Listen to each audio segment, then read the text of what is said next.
Hey, this is Don Warren with openhousesUSA.net. Today, our agent spotlight, we have Michael Baker out of Florida, and he's going to give us a little bit more information. We're going to talk with him today just about one, who he is, who his buyers and sellers are, and just things about uh, open houses. So, Michael, can you tell us a little bit about yourself and what area you serve in?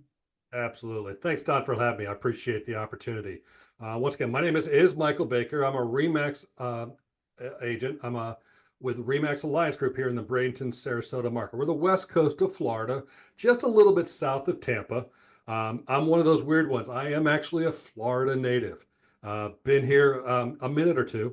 Um, Born on the east coast of Florida, but my parents moved over here when I was three, and they didn't give me the option of staying over there, so I've been on the west coast of Florida for 50 plus years. Um, Part of a team.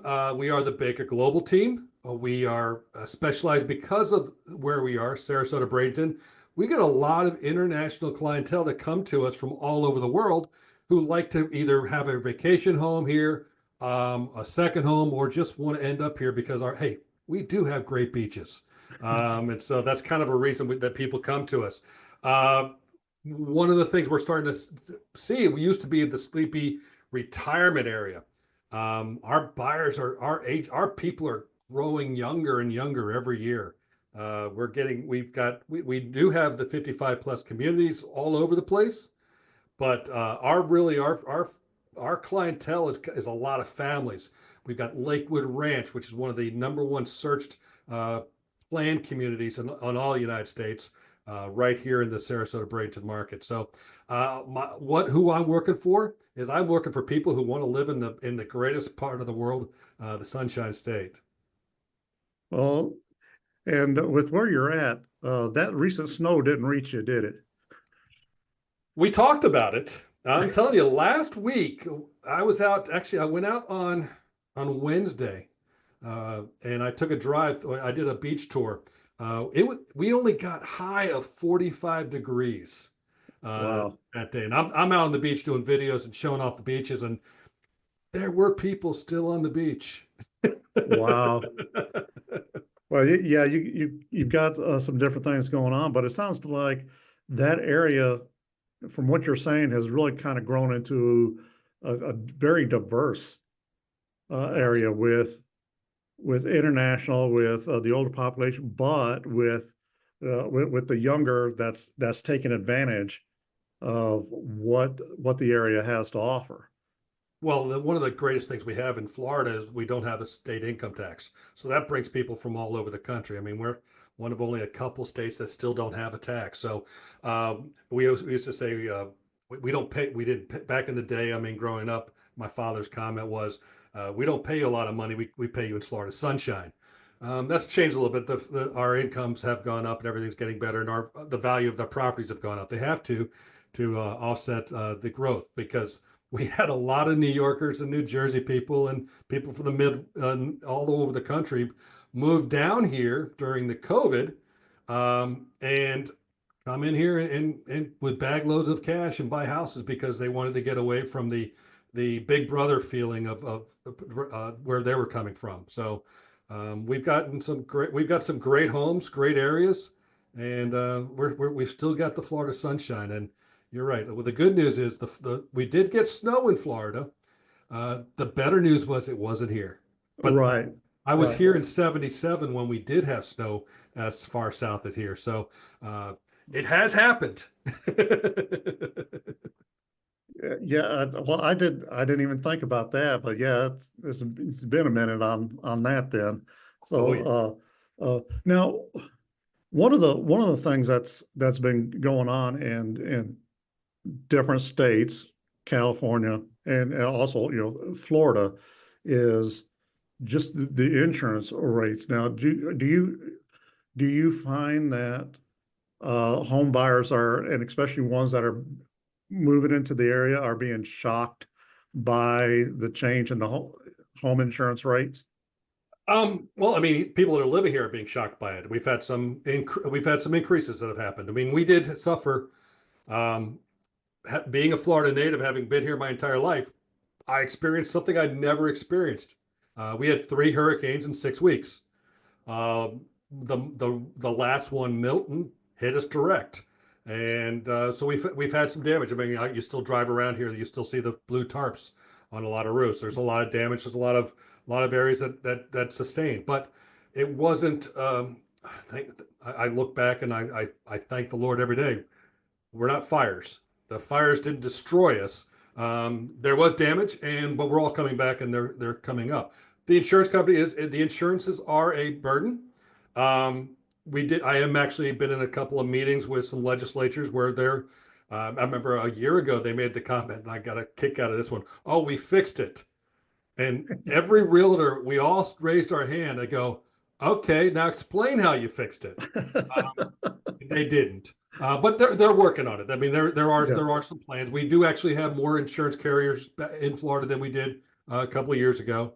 well, that's Um, good. we are getting some stuff happening. People complain about our taxes on property taxes, and I laugh because I'll put our property taxes up against the New Yorkers when they're looking at a $500,000 house with $20,000 a year in property taxes, and we're still in the 2, 3,000 range, 4,000 range. So our property taxes It's are not the problem. The value of our properties skyrocketed. They did come up. We are starting to see a little bit more of a balancing act. The home values are coming down, not in mass, more of a negotiating. The opportunity, you walk into, you find the house you like. They're on the market for more than a minute. We are seeing 80, 90, 100 days on the market is not out of the ordinary right nice. now. I mean, let's face it, I saw a statistic last year was the worst residential sales in the country since 1994. And in 2008, I think we still sold 7 million homes, and we're going to be right at 4 million when it's all said and done. So and the good news, here's good news. The millennials are still, there aren't millennials or the Gen Z, I'm not even sure which ones they are. They're still, I can't keep up. they're still living in their parents' basements. And so they're going to want a home soon. So we do have buyers coming to market. And it's a good time because if you're a buyer and you've got you've got cash, or you've got good credit, and you've got a plan, and you're working with a good realtor, you can find and you can negotiate, and you can get a house that you want. And that's one of the good things. What's one of the proudest things I am about being a realtor is that we are here to help, as opposed to what some of the other people say online. Right, and that's it, and that's having a someone good like yourself that will find out what the buyer's needs are on there to be able to know how to negotiate what's the best way to go because or whether you're representing a seller, Right. understanding that because there's a myriad of reasons on either side as far as what the needs are, what the motivation is, a lot of things that go into that. And by having a good relationship with whoever you're representing, then that can get you what you need and where everybody's happy. Well, it goes back to the old adage that when I first got into sales, um, listen more than you talk. Which Exactly. after 10 minutes together, it'd be a surprise that both of us talk a lot. Yeah. Yeah. Now, you've been doing quite a number of postings on openhousesusa.net, and we Absolutely. appreciate that. What what is the value that you find in doing open houses? Well, you got to have number two things. Number one, it lets the seller know that you're working hard for them. I mean, that's important. They need to know that we're, especially in this market, and putting your signs out not only lets your seller know, but lets other people in the neighborhood know that you're working. I mean, open houses are all about looking for that buyer, whether it be driving by or through advertising. Um, but we got to find them. And so I mean, I've been lucky over the last year. I've had quite a few people come into open houses, buy either that house or a different house on our property. So I believe in open houses. I don't like them, but I believe in them. I'm not going to Right. lie. I mean, I'm Yeah, well, I mean, they're important, and uh, whether you are whether you're a seller, yes, to me, it's like it gets your home a lot more visibility, right. by doing that, because a good real estate agent like yourself, because see not just on not just on our website, but on other social media sites. I, we, I see where you're putting that information out there. So if I'm seeing it and I'm in another state, I know a lot of other people are seeing it, and that really helps the sellers. But yes, you've got the buyers, and whether they're buying right now or potentially in the future. Here's a question for you as well. In the Florida market, because Florida is one of the top four states, generally the top two states. California generally is number one in the number of open houses, but Florida is right there. So it's California and Florida that's always fighting out. The other one is Texas as far as the top three. But do you find what might be just called the looky-loos, or the neighbors, or other people that just kind of come through to see what's going on with the house, and what they might be able to see for the future, or just see what the pool in your area, or the granite, if there's granite countertops, how they look in a certain situation? Well, I think a lot you get a lot of people that just do kick the tires, as the old saying goes. Um, but those are future maybe customers, future buyers, future sellers.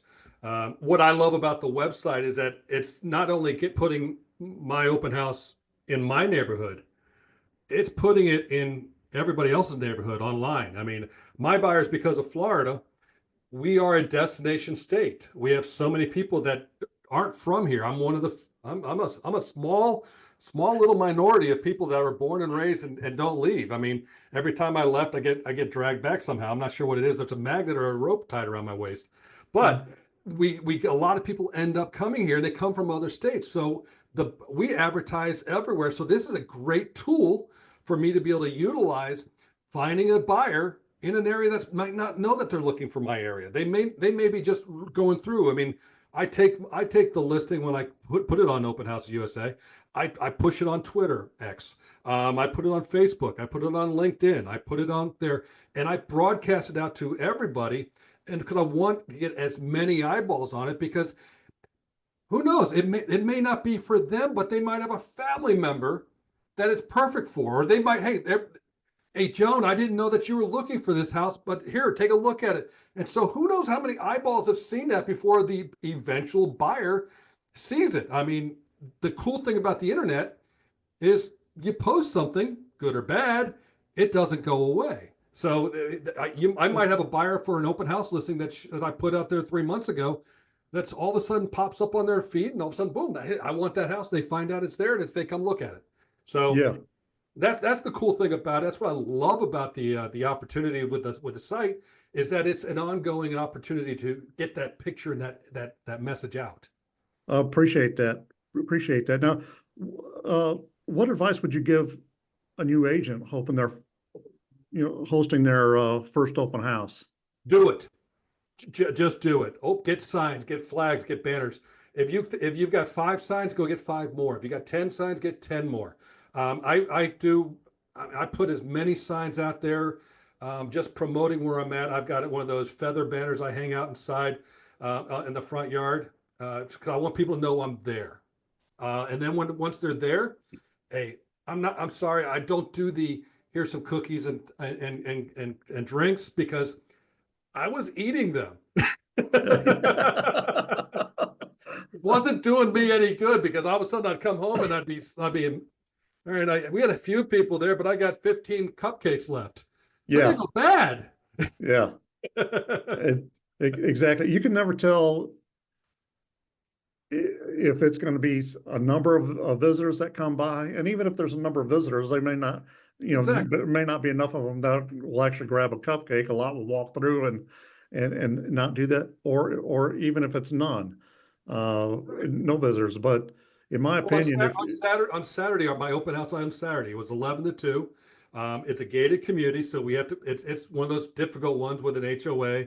Had to put the sign out there. They have to call in to get the code to get in. There's a whole, we were still at 11 o'clock. I had 6 couples in 6 groups, 6 buying groups in the house between 11 and 11:30. So they hit it quick, they hit it hard. And then from 11:30 to 2, I sat there and did videos. So I mean, but the first half hour I was slumped, and I've gotten phone calls and followed up with each of the agents and made sure that to find out information of what they liked, didn't like, where they were at, went from there. So, and how quickly is it that you do follow-ups after the open house? well, if they sign into my data on my iPad, they get before they get to their car, they've got an email from me. And then I follow up generally 24, 48 hours. Yeah. Depending on if I mean on a Sunday, I yesterday I got up, went to church, and then I ended up doing some other things, did some work around the house, and then I watched football.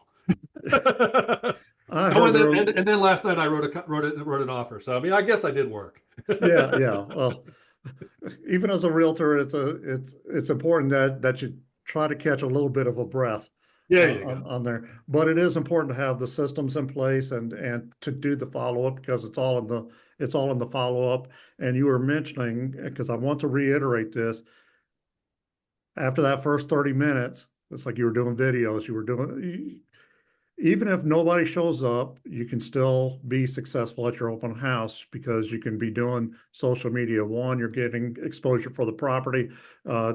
Two, you're getting exposure for yourself, and you're letting others know. And these are things that when you're doing listing presentations and stuff, you can go, here's how we, this is part of what we do as far as how we work for you.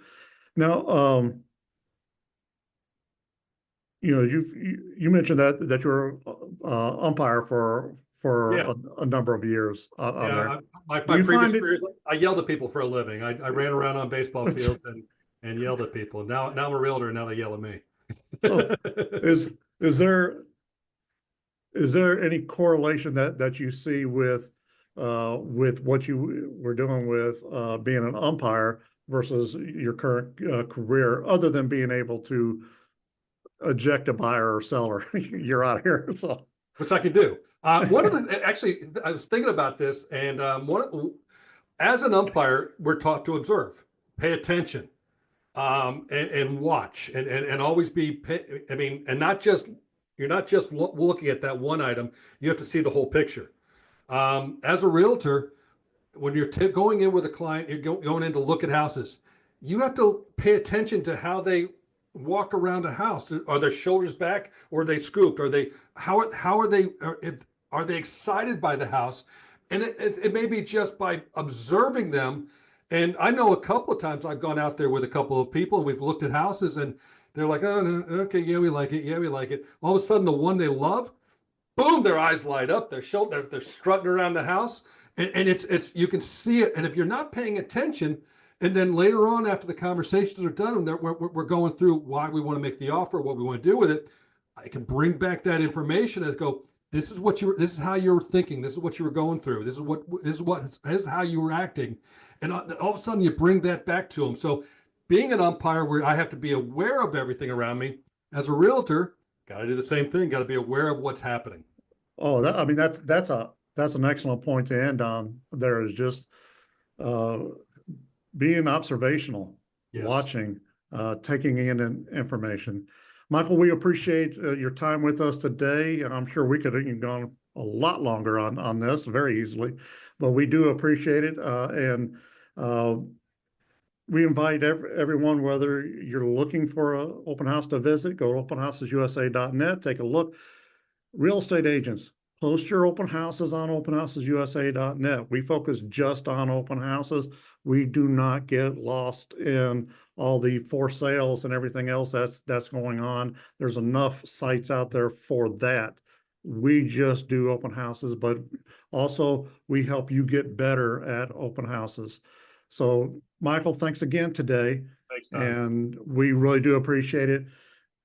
Call those balls and strikes. Hey, tell everybody that when they're coming to Florida, look me up in Sarasota, Bradenton. I'll be happy to take good care of them.